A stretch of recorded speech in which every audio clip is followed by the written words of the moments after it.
Good afternoon, ladies and gentlemen, mothers, fathers, daughters, sons, brothers and sisters. This is me. I decided to bring an end to the Wacky Random challenge for a few reasons. I loved doing the actual racing and I didn't mind the editing so much, but it was the recording of the various camera angles that I found really tedious and just killed my enjoyment of making those videos. So it was a shame really, because those additional camera angles were what made that series different to a number of other series out there for sim racing. So I felt obliged to do them, but ultimately that's what killed my enjoyment of it. So I've decided to park that idea, probably going to be permanently. I've done so many different versions of the Wacky Random challenge over the years, dating back to Project Cars 1. So yeah, I think it's time to leave that idea alone. However, it has kind of morphed into the idea I'm now going to run. At time of recording, I haven't probably named what this new challenge is going to be, but by the time I upload the video, of course, it will be named.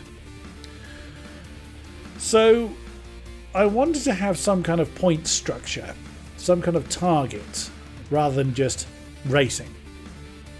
So how was I going to implement a point structure? Now, the way that I decided to do it, after a fair amount of mulling over about was I going to do a single spec thing like I did with the Showcase Showdown challenge, that long-term watchers of my channel may remember the Showcase Showdown challenge, where the point system was based upon how many people I overtook or was overtaken by from my starting position.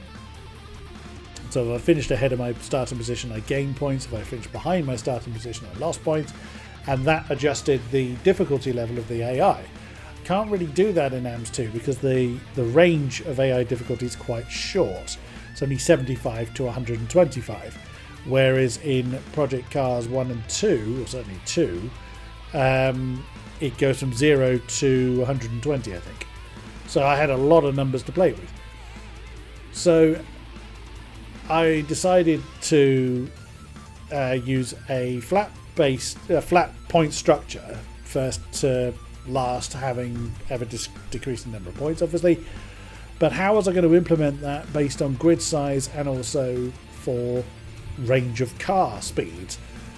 You know, a GT4 is never going to beat a Formula Ultimate. So how was I going to do it? First thing I did was rank the various classes, and the rank of all the classes has been decided by the time trial times from the Nordschleife, and I will show you what I mean. So here is the list of categories ranked based on either the time, if it's a single car class like the Formula Ultimates, or the average of the class. For instance, GT3 has got numerous cars in it, so the average of all of them makes that one submission. And I'm just going to scroll through. I won't talk through these. Interesting that the top 16 categories using this system are all Formula cars. So I'll just scroll through this, pause to see where your favourite classes appear if you so wish. And most of them you can think, oh, okay, that does make sense. There are two oddities, which are the Super Trophy trucks and the Rallycross cars. Now, they don't have time trial timetables in Nordschleife, and there is no way I'm going to run them. So that's a rough guess on where Rallycross and Super Trophy truck would actually appear. Rallycross are very quick off the line, but they don't have a very high top speed. And the Super Trophy trucks are actually really quick in a straight line, quicker than you might think, but their suspension is so soft they can't corner very well. Might adjust that as time goes on. And so out of the 100 categories in Automobilista 2, I'm using 94 of them. The go-karts are not going to be present either as an opponent category or as a category for mid-race. They're just simply too slow for this. Also, the go-kart tracks and rallycross tracks will not be used. So therefore, we have 170 tracks that are in use. So here is how the revised randomizer looks for the championship edition, so to speak. So we still have 9 opponent categories rolled, as opposed to 8 opponent categories and 2 player cars, as the Wacky Random Challenge was. We're only going to run 1 car per episode. Or certainly per race. If I decide to include 2 races per episode, we will see. So let's take this set of rolls for example. You can see that I've included the rank based on the system I've just explained for all of the rolled categories. And all of those culminate in an average of 44. What's the purpose of that? It's to make the rank comparison. Now that rank comparison is the rank for the car that I have been rolled minus the average.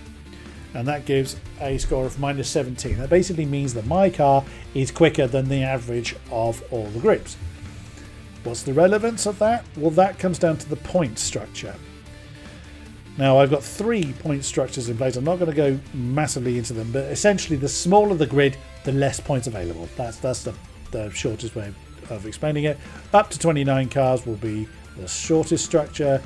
Up to 39 cars will be the middle structure, and up to 48, which is the highest grid count of any track in AMS2, will be the biggest structure. Now, because I have got mechanical failures on and set to times 10 possibility, that affects AI as well as me. If I retire through mechanical fault or a crash that's not my fault, so if an AI just banzais into me or sends me off into the wall in a way that I do not deem to be my fault, I'd score no points. So it's not going to be a case of the rank comparison always kicks in. I have to finish the race in order for that to be a thing. So let's take this roll as an example of what points I would be scoring from this. So there's 30 pit boxes in Ibarra. That's a great track.